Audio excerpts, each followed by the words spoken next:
Hey guys, so I've learned a few things from James Clear and Alan Carr about how to quit smoking and how to build better habits, so let's get into it.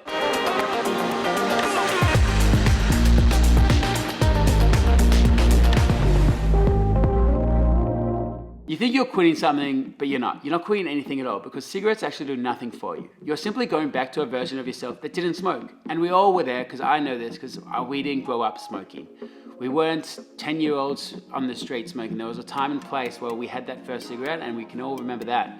But can you remember the time where you became a regular smoker? James says all you need to do is reprogram your brain with the following tools to help you quit. Number one, identity behavior change. Imagine two people resisting a cigarette. When offered a smoke, the first person says, "No thanks, I'm trying to quit."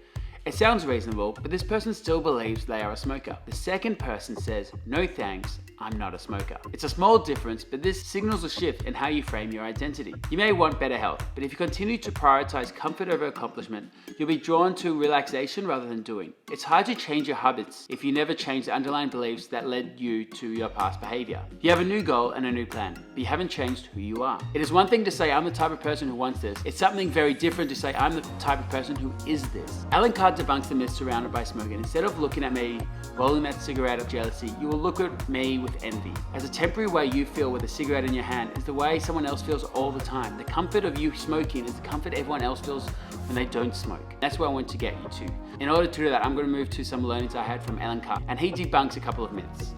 Number one, smokers need willpower to quit. It's not true. Willpower is not the reason to quit. The reasons are for health, money, to kick a filthy habit or an addiction. And the reasons why you might smoke is because it relates to me. It helps me concentrate. It releases stress and boredom. These reasons actually impede it. They don't actually add it. So that actually adds 4 extra reasons to quit. Number 2, smokers choose to smoke. There's a powerful video of a kid asking adults for a cigarette, and they say no because it's bad for you. But then they continue to smoke. This hypocritical nature to say that you can't smoke because it's bad for you and then you smoke yourself. If I'm saying no to you, then I need to say no to myself. Number 3, nicotine gum and patches work. Alan Carr believes they just simply don't. You don't quit something by having more of it. This prolongs the addiction because the true idea that you believe you're making a sacrifice underlines the framework that you are quitting, and you are not quitting anything. You're merely reverting to that self that didn't smoke. And number 4, giving up is hard. It's not. Because I've mentioned this before, you're not giving up anything. That last cigarette you have will actually create this negative feedback loop. As smoking creates stress, and once you're stressed, you have the cigarette. And then you have the cigarette, and then you get stressed, and then you get stressed, and you have the cigarette. And this can go on and on and on in this negative feedback loop. So that last cigarette really needs to be your last cigarette. You don't need to eliminate the bad habits, you just need to replace it. If you smoke because you are stressed, find a better way to deal with stress. Like breathing techniques, listen to music, go for a walk. These are way healthier options for you to deal with stress. Another really powerful tool is join forces with someone else and have an accountability buddy and quit together. Write down how many times you smoke a day and a week, and then share that number with your accountability buddy.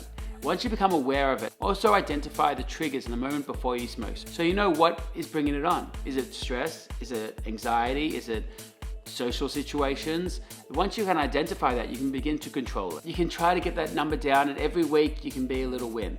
And if you fuck up, well, then welcome to the Being Human Club, because this will happen. You may not have success right away, but that doesn't mean you can't have it at all. Building better habits isn't about littering your day with life hacks. It's not about the 3 best ways to get fit. It's not about the 5 best things you need to eat every day.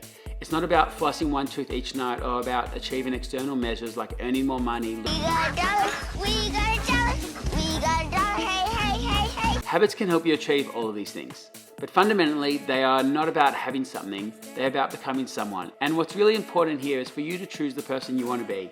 And if that person is someone who doesn't want to smoke, then make every day a reinforcement of that identity. Choose not to smoke. The more you say, "I'm not a smoker," the more you'll reaffirm to yourself that you are not a smoker. If you want to read more into it, I've linked in the description the books that will really help you from Alan Carr and James Clear. And I'll see you guys next week. Okay, bye.